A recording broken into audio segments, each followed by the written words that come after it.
블록체인 특강. 이번 주에는 금융의 역사 속에서 암호화폐가 어떤 의미를 갖는지와 활용 방법을 함께 살펴보겠습니다. 요즘 우리는 쌀을 마트에서 사지만 예전에는 동네마다 쌀집이 있었습니다. 그 쌀집에는 화면에 보이는 것처럼 쌀을 푸는 도구가 하나씩 있었습니다.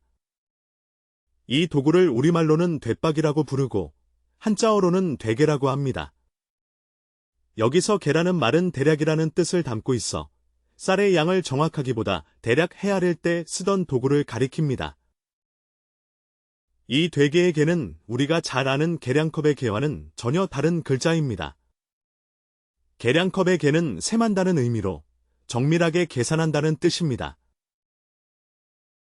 되개의 개에서 파생된 말 가운데 우리가 자주 쓰는 말이 바로 개념입니다.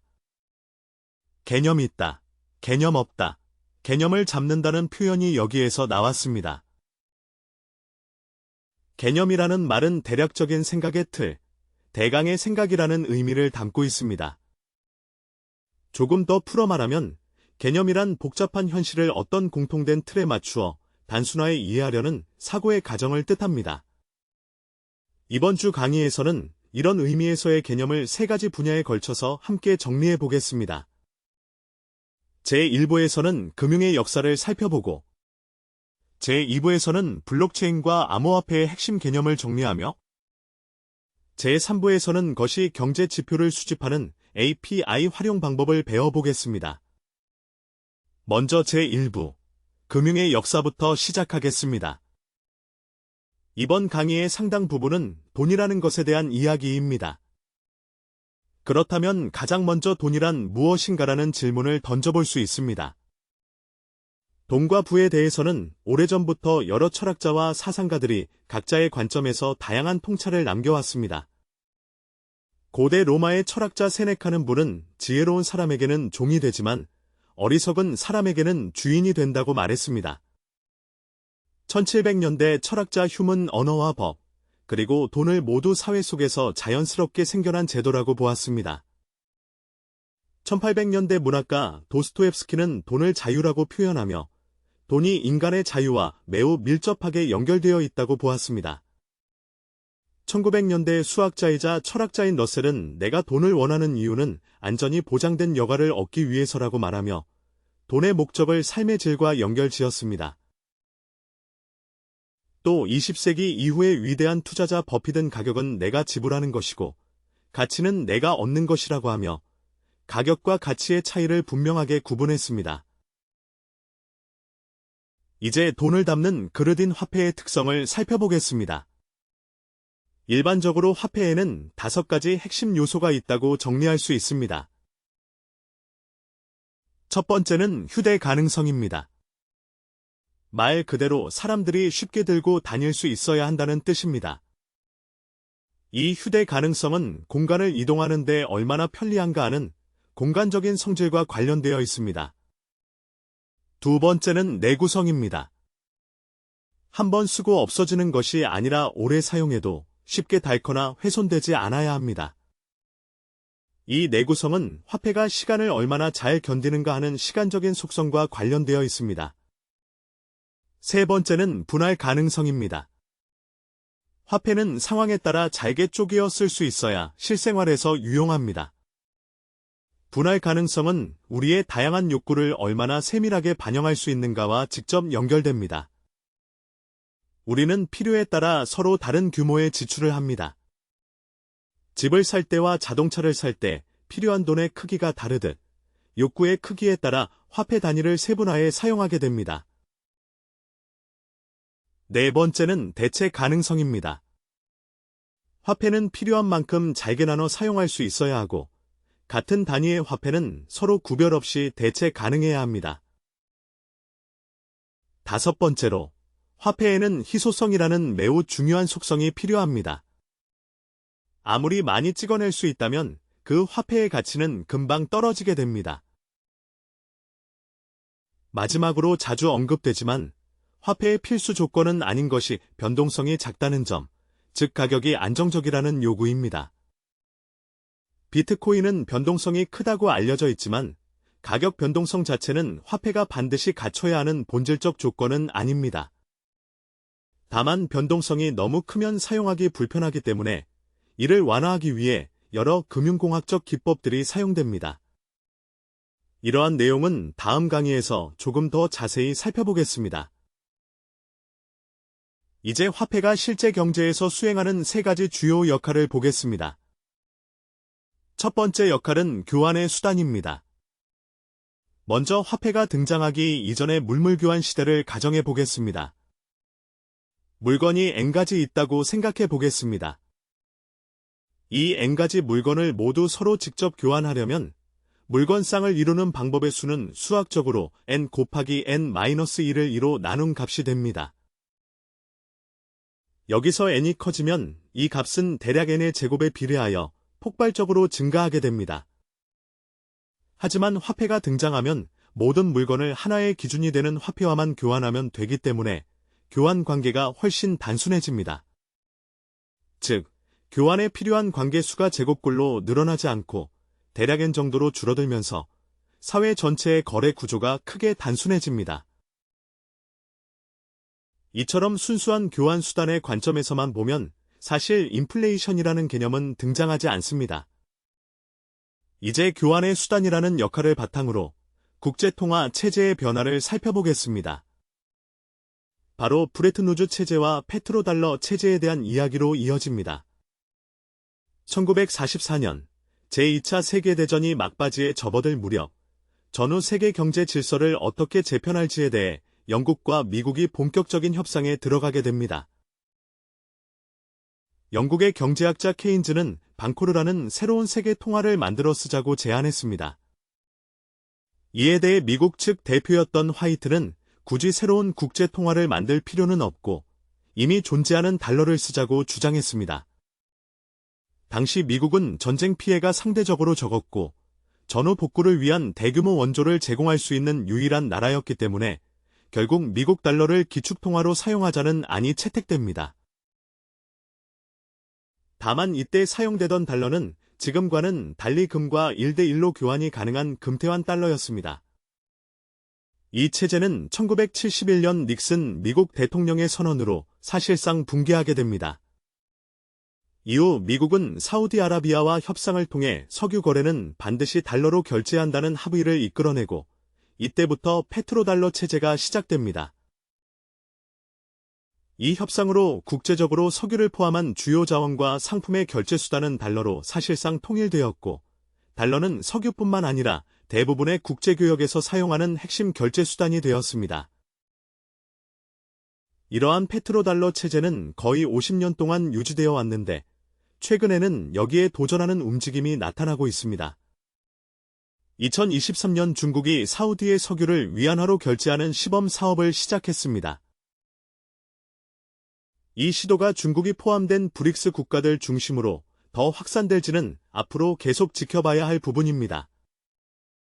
브릭스는 브라질, 러시아, 인도, 중국, 남아프리카 공화국 5나라를 묶어 부르는 이름입니다. 화폐의 두 번째 역할은 계산의 단위입니다.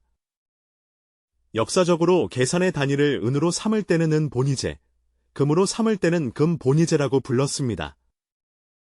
지금은 사실상 미국 달러를 기준으로 하는 체제라고 볼 수 있습니다. 예를 들어 2024년 1인당 국민소득을 이야기할 때 보통 미국 달러 기준으로 수치를 표현합니다. 미국은 약 7만 1천 달러, 한국은 약 3만 6천 달러, 일본은 약 3만 2천 달러, 중국은 약 1만 3천 달러 정도로 표기합니다. 이처럼 여기서는 화폐가 계산의 단위로 사용되고 있는 예를 확인할 수 있습니다. 한국은 이미 몇 년 전부터 실질 구매력을 반영한 소득 기준에서 일본을 앞서기 시작했고, 최근에는 명목 소득 기준에서도 일본을 추월하기 시작했습니다. 물론 이러한 추세가 앞으로 얼마나 오래 이어질지는 누구도 확신할 수 없습니다. 마지막으로 화폐의 세 번째 역할은 가치의 저장 기능입니다. 바로 이 가치 저장 기능 때문에 여러 가지 흥미로운 제도와 관행이 생겨났습니다. 예를 들어 결혼할 때 신부가 신랑 측에 가져가는 지참금이라는 개념이 있고, 전쟁에서 패배한 나라가 승전국에 지불하는 배상금도 있습니다. 돈이 가치 있는 자산이기 때문에 가치를 옮기는 수단으로 사용되는 것입니다. 또 바로 이 가치 저장 기능 때문에 경제에는 인플레이션이라는 현상이 나타납니다.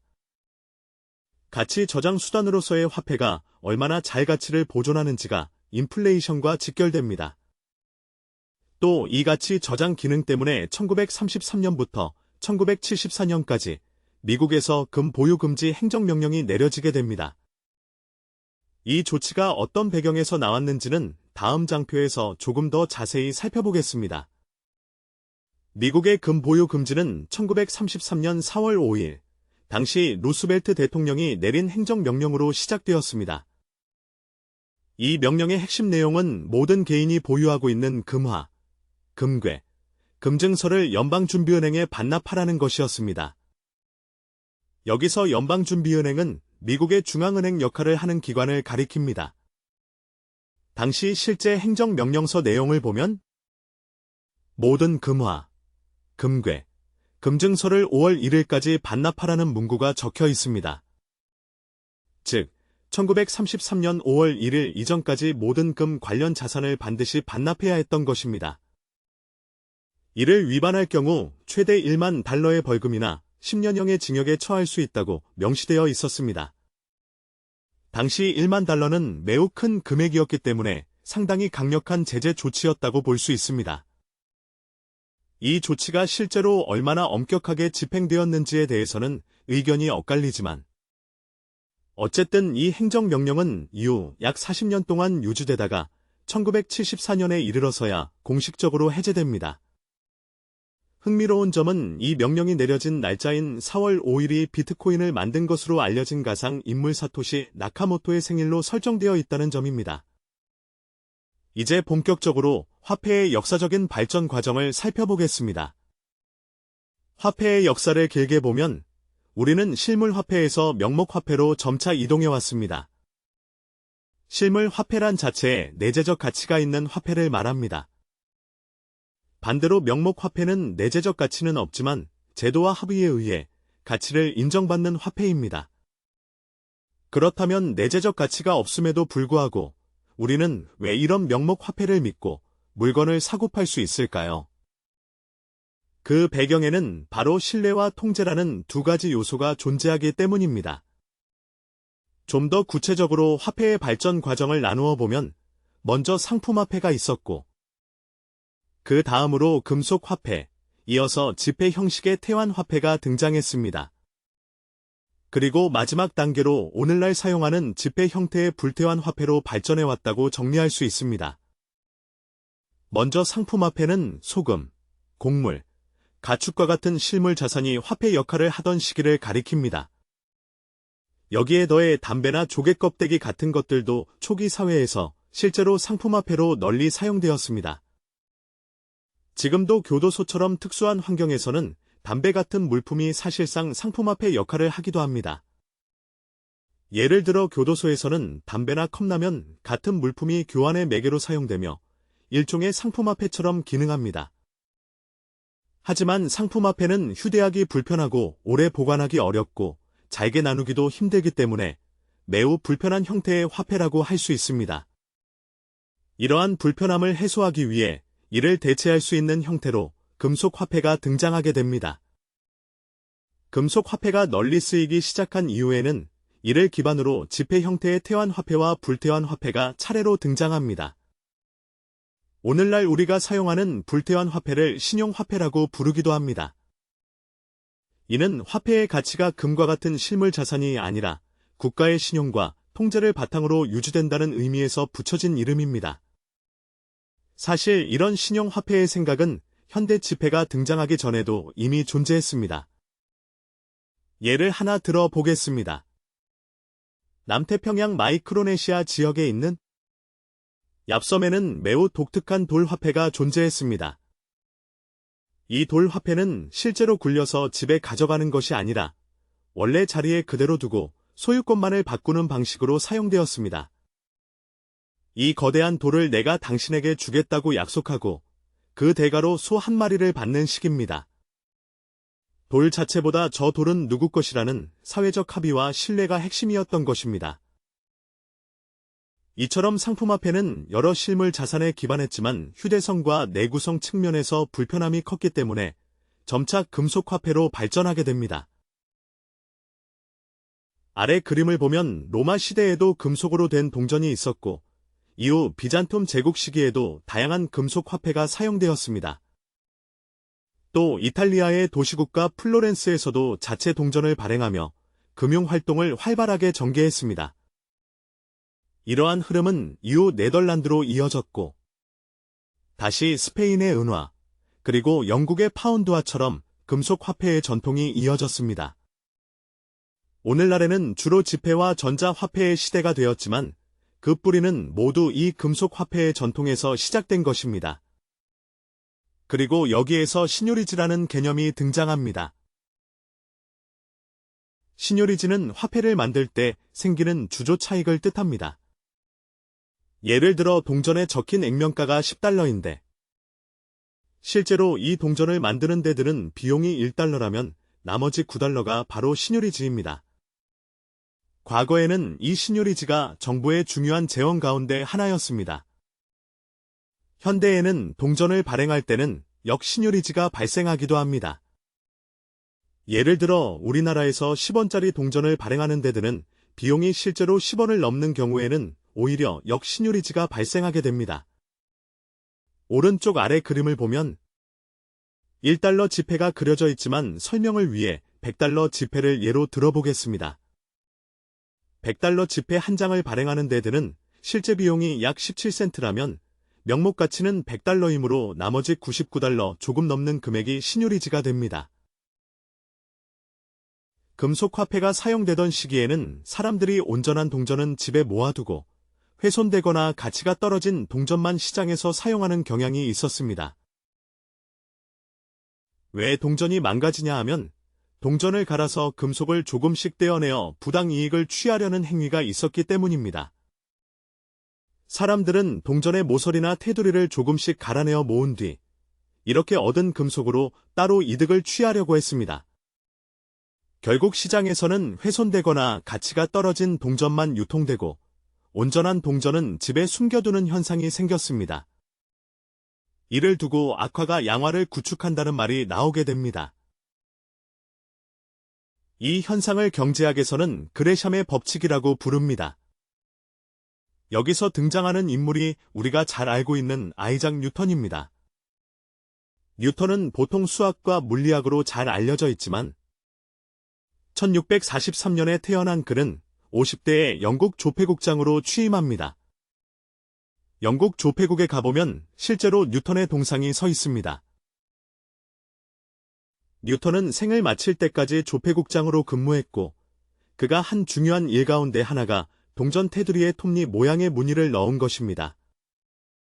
오늘날 우리가 사용하는 동전을 보면 가장자리에 고리 패인 톱니 모양 무늬가 있는 것을 볼 수 있는데 이것이 바로 뉴턴이 도입한 설계 방식입니다.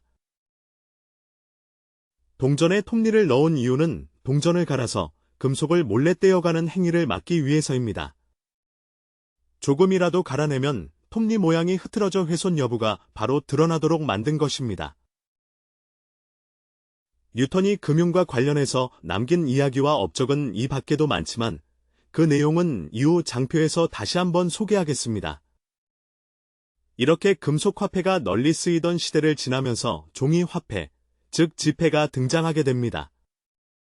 종이화폐는 초기에는 지금처럼 화폐 그 자체라기보다는 금화나 은화, 금괴와 은괴를 대신하는 보관증 역할을 했습니다. 즉, 초기의 은행은 일종의 보관업에서 출발했다고 볼 수 있습니다. 금이나 은을 집에 두면 도난당하기 쉽고 들고 다니기도 불편했기 때문에 사람들은 이를 은행에 맡기고 그 증표로 보관증을 받았습니다. 이 보관증이 점차 지폐의 기능을 하게 되었고 보관증을 기록해두는 장부가 함께 사용되었습니다.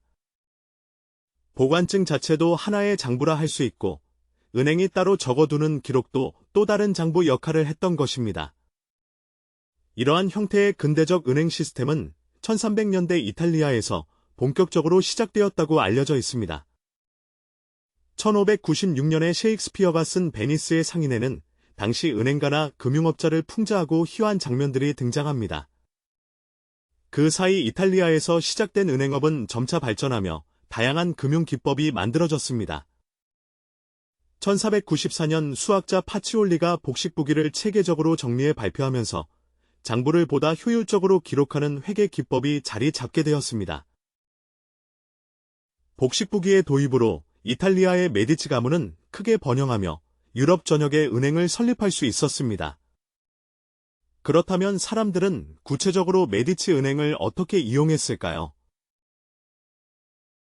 예를 들어 영국 런던의 한 수입업자가 이탈리아 제노바에서 향신료를 들여오고 싶다고 가정해 보겠습니다. 이때 금화나 은화를 직접 마차에 가득 싣고 이동하는 것은 매우 위험하고 비효율적입니다. 그래서 수입업자는 먼저 런던에 있는 메디치 은행에 금화를 맡기고 대신 환어음이라고 불리는 종이를 받습니다. 그리고 이 환어음 한 장만 들고 제노바로 떠납니다. 수입업자는 제노바의 수출업자에게 이 환어음을 건네고 수출업자는 메디치 은행을 신뢰하기 때문에 이 어음을 받습니다. 수출업자는 환어음을 받는 대가로 향신료를 수입업자에게 넘겨줍니다. 그 후 수출업자는 이 환어음을 다시 제노바에 있는 메디치 은행 지점에 제출하고 그 안에 적힌 금화를 은행에서 다시 되돌려 받을 수 있습니다. 이런 구조가 은행의 중요한 역할이었고 여기에서 지폐와 신용화폐의 개념이 점차 발전하게 됩니다. 이렇게 상업은행 중심의 은행업이 발전하다가 점차 국가가 세운중앙은행이라는 개념이 등장합니다. 아래 그림을 보면 1602년 네덜란드에서 동인도 회사가 설립되면서 본격적인 민간 중심의 금융과 무역 경제가 발전합니다. 이 과정에서 네덜란드는 대외 무역과 금융을 통해 막대한 부를 축적하게 됩니다. 그리고 네덜란드에서는 암스테르담 은행이라는 형태의 중앙은행적 기관이 설립됩니다. 이후 1688년에는 우리가 역사에서 잘 아는 영국의 명예혁명이 일어납니다. 이때 네덜란드에 파견되어 있던 총독이 영국 왕으로 즉위하는데 그 인물이 바로 윌리엄입니다. 이 사람이 영국 왕위에 올라 윌리엄 3세가 됩니다. 윌리엄 3세가 즉위한 이후의 한 중요한 일 가운데 하나가 영란은행 설립입니다. 그는 네덜란드 총독 시절 중앙은행 시스템의 필요성과 효용을 직접 경험했기 때문에 영국에 돌아와서도 비슷한 구조의 중앙은행을 세우게 됩니다. 그 후 1696년에는 앞에서 언급한 아이작 뉴턴이 동전 테두리의 톱니 무늬를 만드는 개혁을 단행했습니다. 당시에는 금과 은을 함께 사용하는 체제를 쓰고 있었습니다. 1717년에는 금과 은의 교환 비율을 고정하는 과정에서 사실상 금 중심의 화폐 체제, 즉 금본위제가 정착되는데 이 과정에 뉴턴이 크게 기여합니다.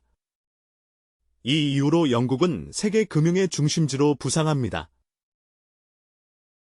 이처럼 영국은 중앙은행과 상업은행이 함께 존재하는 계층적 금융 시스템을 구축했고 이를 바탕으로 세계 금융의 허브 역할을 하게 됩니다. 이후 1844년에 이르러 영국 중앙은행의 지배권과 권한이 더욱 공고히 확립됩니다.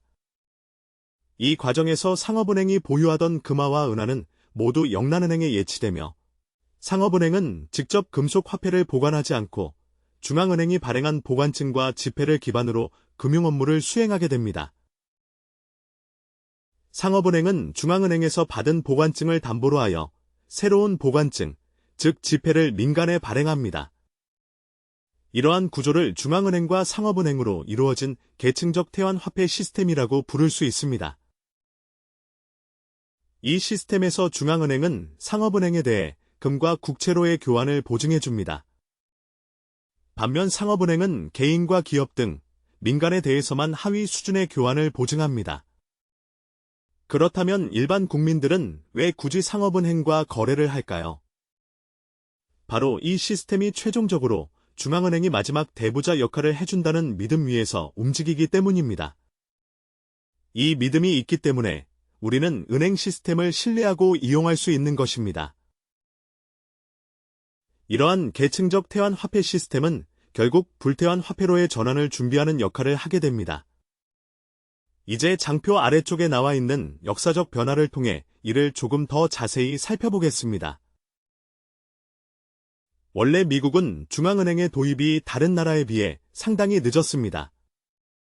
미국은 자유와 주의 독립성을 강조하는 연방제 국가이기 때문에 중앙의 권한이 모이는 것에 민감했습니다. 1791년에 설립된 미 합중국은행은 약 20년 정도만 운영되었습니다. 초기에는 중앙은행 제도를 시험적으로 운용해 보았지만 당시에는 연방 단위의 중앙은행이 꼭 필요하다고 보지 않았던 것입니다. 그 시기 미국에서는 주별로 서로 다른 달러를 사용했습니다. 각 주가 자체 화폐를 발행했기 때문에 사람들은 중앙은행보다는 각 주의 신용을 더 중시했습니다. 1864년 미국 동전에는 우리는 중앙은행을 믿는다는 말이 아니라 우리는 하나님을 믿는다는 문구가 적혀 있습니다. 그만큼 중앙은행 시스템이 아닌 다른 가치와 신념을 기반으로 한 시대였음을 보여줍니다. 그러나 시간이 지나면서 미국이 세계의 중심 국가로 부상하게 되자 결국 연방 차원의 중앙은행이 필요하다는 인식이 확산되었습니다.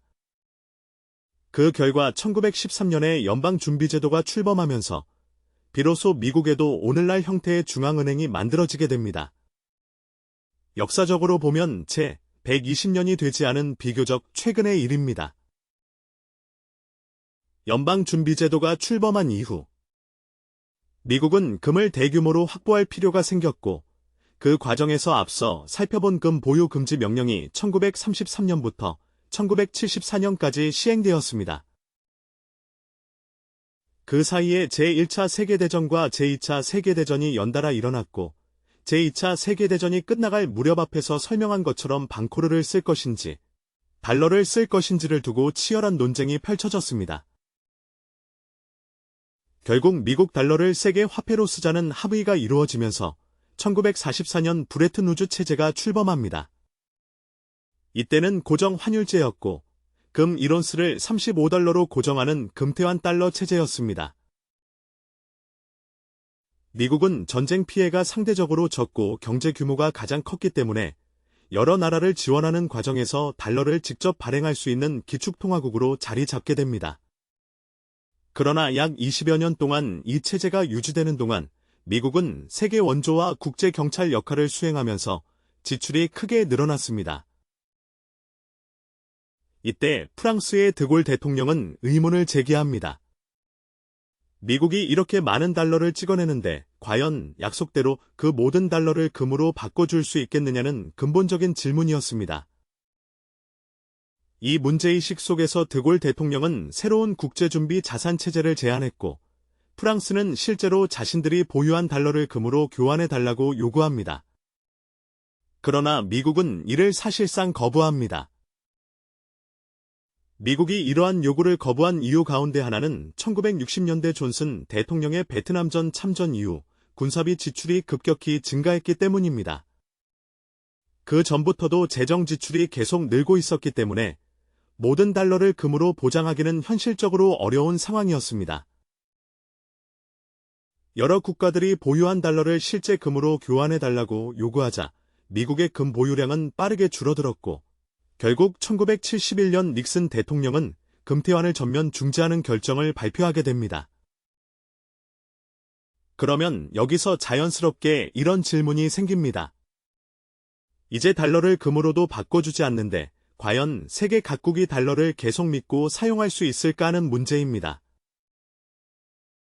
이때 미국은 사우디아라비아와의 협상을 통해 국제통화 질서를 다시 한번 재편합니다. 1974년 미국은 사우디의 안보를 보장해주는 조건으로 전 세계 석유 거래를 모두 달러로 결제한다는 합의를 이끌어냅니다.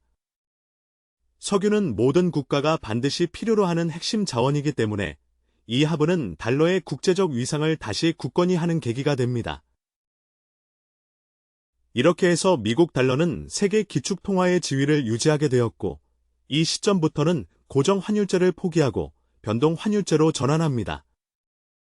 이런 시스템이 지금까지 50년 넘게 유지되고 있는 셈입니다.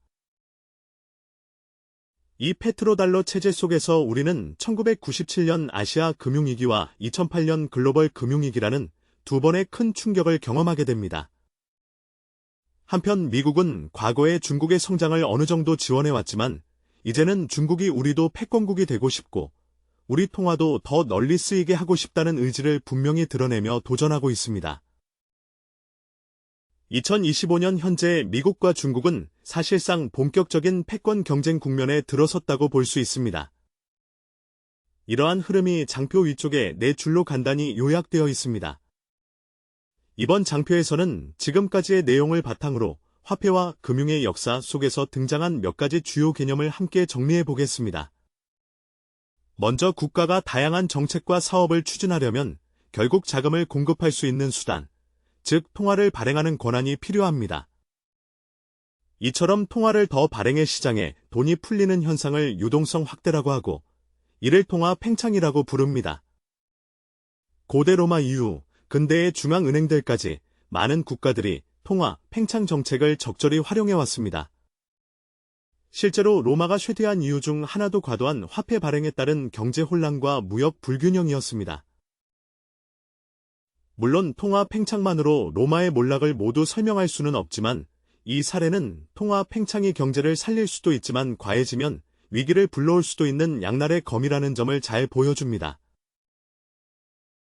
다음으로 지급준비율이라는 개념을 살펴보겠습니다. 지급준비율에서 말하는 은행은 주로 상업은행을 의미합니다. 상업은행이 처음 생겨났을 때는 금이나 은을 보관해주고 그 보관증을 대신 발행해주는 역할을 했습니다. 처음에는 금 100개를 맡기면 100개의 보관증, 즉 지폐를 발행해 주었지만 실제로 은행에 와서 금을 찾는 사람은 거의 없다는 사실을 깨닫게 됩니다. 그러자 은행은 생각보다 많이 찾지 않으니 조금 더 많이 지폐를 발행해도 되겠다고 판단하고 이를 기반으로 대출 업무를 시작하며 금융이 본격적으로 발전합니다. 하지만 이런 관행을 무한정 허용하면 어느 순간 은행이 감당할 수 없을 정도로 부실해져 한꺼번에 무너질 위험이 생깁니다. 그래서 중앙은행은 상업은행에 대해 무제한으로 지폐를 발행해서는 안 되며 반드시 일정 금액을 중앙은행의 준비금 형태로 보관해야 한다고 규제합니다. 처음에는 실제 금을 보관하는 방식이었다가 점차 예금 형태의 지급준비금 제도로 발전합니다. 이처럼 중앙은행 제도가 확립되면서 일정 비율의 자금을 중앙은행에 적립해 두도록 하는 지급준비율 규제가 도입된 것입니다. 다음으로 영구채라는 개념을 살펴보겠습니다. 이는 과거의 왕이 부유한 귀족들에게 채권을 발행해 돈을 빌리던 관행에서 출발합니다. 왕은 귀족에게서 많은 돈을 빌렸으면서도 원금은 가능한 한 갚고 싶어 하지 않았습니다. 대신 꾸준히 이자만 지급하려 했습니다. 차입 기간이 점점 길어지다 보니 결국 만기가 없는 채권, 즉 영구채가 등장하게 됩니다. 원금은 돌려주지 않고 이자만 계속 지급하겠다는 개념입니다. 다음으로 무기명 채권이라는 제도가 왜 등장했는지도 살펴보겠습니다. 처음에 왕은 특정 귀족에게서 금화를 빌리면 그 대가로 채권을 발행하면서 채권에 그 귀족의 이름을 적고 자신의 장부에도 그 사실을 기록했습니다. 예를 들어 어느 귀족에게서 얼마를 빌렸는지 이름과 금액을 자세히 적어두는 방식이었습니다. 그런데 시간이 지나면서 왕은 특정 귀족에게 지나치게 빚을 많이 지게 되면 그 귀족이 부담스러운 존재가 될 수 있고 극단적으로는 제거하려는 유혹을 느끼기도 했습니다. 이런 위험을 느낀 귀족들은 이름이 기록되어 있지 않은 채권이 필요하다고 생각했고 그 결과 무기명 채권이라는 방식이 등장하게 됩니다. 무기명 채권에는 특정인의 이름이 적혀있지 않기 때문에 왕도 누구의 채권인지 특정하기가 어렵습니다. 그래서 귀족들끼리 이 무기명 채권을 서로 주고받으며 일종의 익명자산으로 활용했습니다. 이처럼 이름 없이도 소유자의 권리를 행사할 수 있는 채권이 바로 무기명 채권입니다. 무기명 채권은 19세기 이전부터 쓰이기 시작해 19세기와 20세기에 상당히 널리 퍼졌지만 시간이 지나면서 자금 세탁 등 각종 불법적 용도로 악용되기 시작합니다. 그래서 1980년대 이후로는 많은 나라에서 무기명 채권이 점차 금지되는 흐름으로 바뀌게 됩니다. 그 다음으로 살펴볼 개념은 코코본드입니다. 코코본드는 일단 채권의 한 종류인데 두 가지 중요한 특징이 있습니다. 첫째, 일반 채권보다 이자율이 높고, 둘째, 특정 조건이 충족되면 발행한 회사의 주식으로 전환될 수 있다는 특징을 가지고 있습니다. 이렇게만 들으면 상당히 매력적인 상품처럼 보이지만 물론 위험도 함께 존재합니다. 코코본드는 일반 채권보다 상환순위가 낮습니다. 따라서 발행한 회사나 은행이 파산할 경우 원금을 돌려받지 못할 가능성이 상대적으로 큽니다. 대신 이자율이 더 높거나 상황에 따라 주식으로 전환될 수 있는 옵션이 붙기도 합니다. 이런 코코본드는 특히 글로벌 금융위기 이후 은행 자본 확충 수단으로 많이 발행되었고, 최근에는 크레디트 스위스 매각 과정에서 코코본드 수십조 원 규모가 전액 상각되는 사건이 발생했습니다. 채권은 일반적으로 주식보다 상환순위가 앞서야 하는데 당시 당국의 결정은 이런 상식을 뒤집어 큰 논란을 불러일으켰습니다. 지금까지 금융의 역사를 간단히 훑어보면 금융 시스템은 항상 개방경제와 밀접한 관련을 맺고 있습니다. 개방경제를 이해할 때 자주 언급되는 개념이 바로 먼델 플레밍 모형과 트릴레마입니다. 먼델과 플레밍은 이 이론을 제시한 경제학자들의 이름입니다. 트릴레마를 설명하기 전에 먼저 딜레마를 떠올려 보겠습니다. 딜레마는 두 가지 좋은 것을 동시에 가질 수 없는 상황을 뜻합니다. A의 장점을 선택하면 B의 장점을 포기해야 하고, B를 선택하면 A를 포기해야 하는 구조입니다. 트릴레마는 여기에 하나가 더 추가된 개념으로 세 가지 좋은 것 중 두 가지만 선택할 수 있고 나머지 하나는 반드시 포기해야 하는 상황을 말합니다. 현대의 개방경제와 금융 시스템은 바로 이런 트릴레마 구조 속에서 작동하고 있다고 볼 수 있습니다. 예를 들어 1939년까지의 근본이제 시기를 보겠습니다. 이때 많은 나라들은 자본 이동의 자유와 고정 환율제를 선택했습니다. 이런 상황에서 어떤 나라가 대규모 사업을 추진하려면 결국 자금을 조달하기 위해 통화를 많이 발행할 수밖에 없는 구조가 됩니다. 그러면 돈을 많이 찍어 통화량을 늘리다 보면 다른 나라에 비해 자국 통화의 가치가 떨어지고 그 결과 환율이 올라가게 됩니다. 환율이 상승하면 해외 자본의 입장에서는 이 나라의 자산이 불안해 보일 수 있어 자본이 국외로 빠져나가기 쉽습니다. 그 결과 국내에서 자금이 빠져나가고 국제수지가 적자로 돌아서기 시작합니다. 이렇게 되면 겉으로 보기에는 국내에 통화가 넘쳐나는 것 같지만 실제 국부는 계속 해외로 빠져나가 나라 전체는 점점 가난해지는 구조가 됩니다. 따라서 이를 안정시키기 위해서는 일정 수준에서 통화량을 조절하고 줄이는 과정이 반드시 필요합니다. 그러나 통화를 줄이고 싶어도 정작 이를 조절할 수 있는 정책 수단이 제한적이라는 문제가 발생합니다. 통화량을 조절하는 대표적인 수단은 금리와 환율인데 근본이제와 고정 환율제 아래에서는 환율을 자유롭게 조절할 수 없다는 한계가 있었습니다. 이후 제2차 세계대전을 거치면서 브레튼 우즈 체제가 만들어지고 각국은 고정 환율제를 유지하는 대신 어느 정도 독립적인 통화 정책을 추구하는 방향을 선택합니다. 이때는 자본 이동이 지금처럼 자유롭지 않았기 때문에 자본 이동의 자유를 어느 정도 포기하는 대신 고정 환율과 독립적 통화 정책을 유지했던 시기라고 볼 수 있습니다. 하지만 1970년대 초를 전후로 페트로달러 체제가 자리 잡으면서 각국은 고정 환율제를 점차 포기하게 됩니다. 고정 환율제를 포기하면서 전 세계는 점차 자본 이동의 자유를 택하게 되었고 각국은 자신만의 통화 정책과 변동 환율제를 운용하게 됩니다. 이것이 트릴레마의 세 번째 조합입니다. 그러나 환율이 고정되어 있지 않기 때문에 여기에서 또 다른 새로운 문제들이 발생합니다. 그 대표적인 결과가 바로 1997년 아시아 금융위기와 2007년과 2008년에 일어난 미국발 글로벌 금융위기였습니다. 페트로달러 체제가 시작된 1974년 이후 미국이 기축통화국으로서 얼마나 많은 달러를 발행해왔는지 그 추이를 한번 함께 살펴보겠습니다. 2007년과 2008년 글로벌 금융위기 이전까지의 통화량 추이는 그래프상으로 보면 상대적으로 완만하게 증가한 것처럼 보입니다. 물론 실제로는 적지 않은 증가였지만 이후의 급격한 팽창과 비교하면 상대적으로 완만해 보이는 착시가 생기는 것입니다. 금융위기 당시에는 잠시 통화량을 줄이고 발행을 억제하는 구간이 나타났지만 이는 어디까지나 일시적인 조정에 불과했습니다.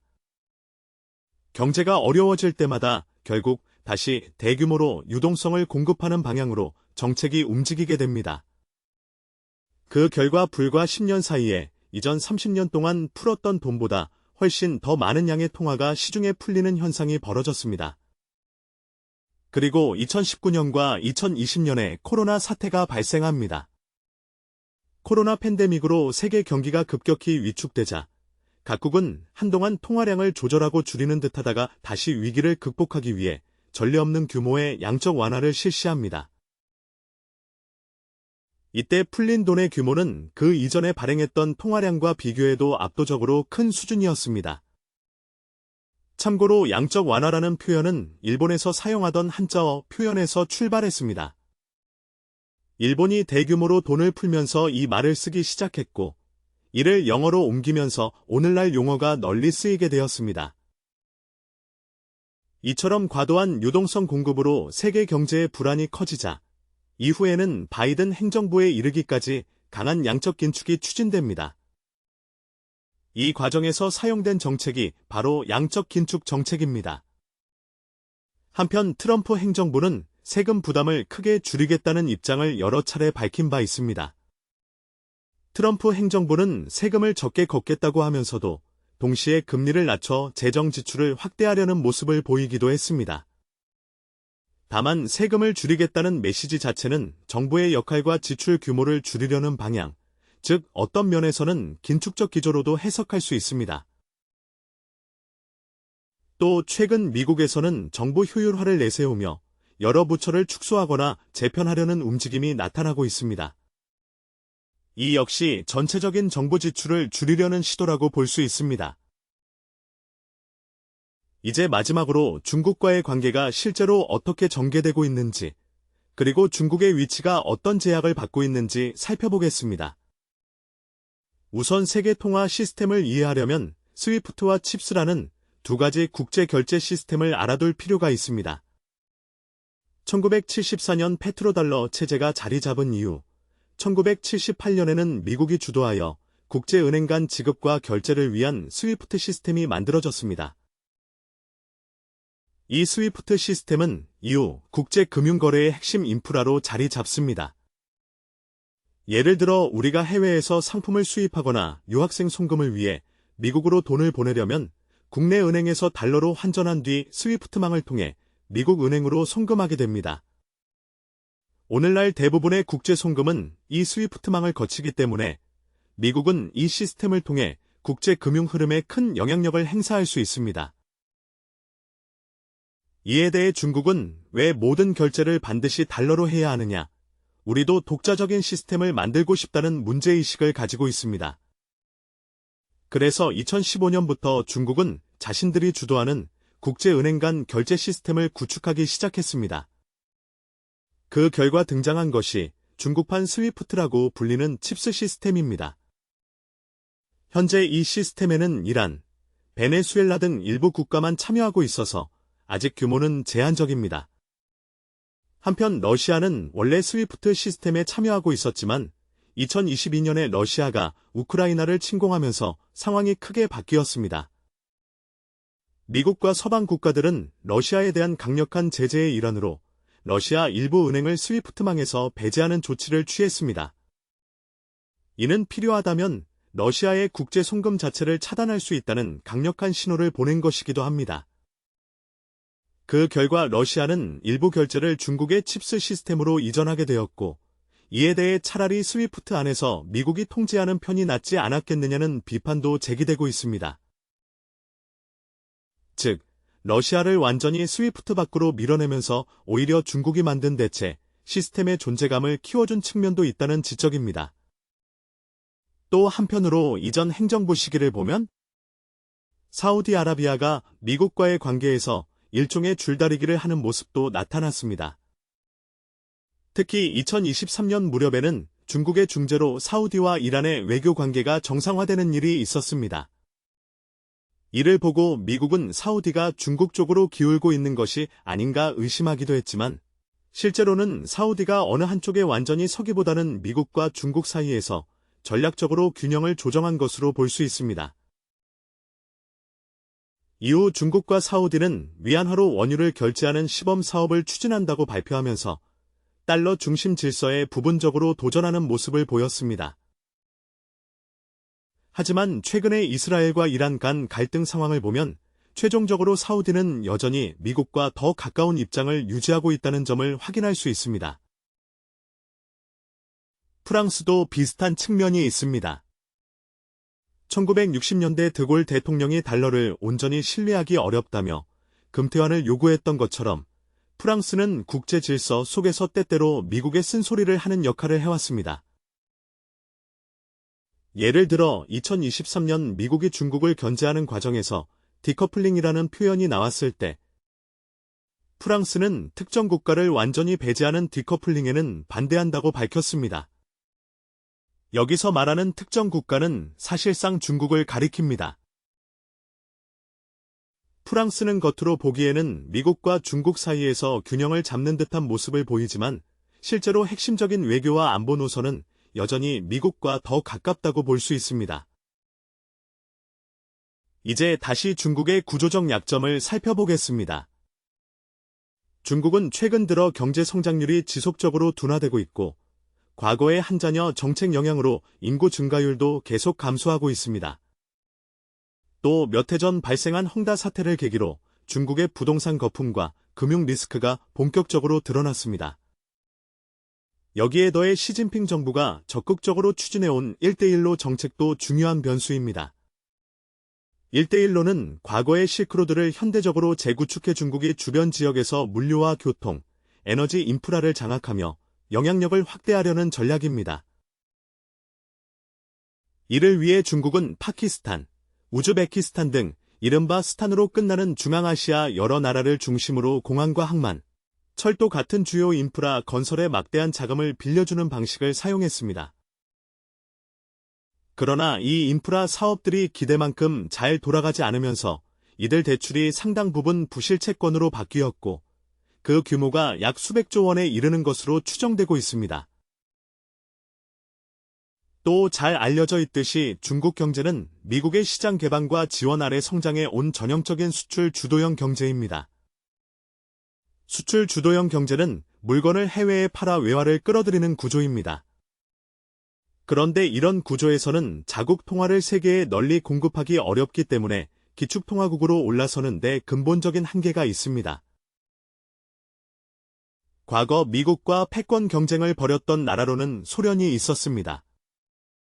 소련은 결국 체제가 붕괴되어 러시아를 비롯한 여러 나라로 분열되었고 냉전 시대 패권 경쟁에서 실패한 사례로 남게 되었습니다.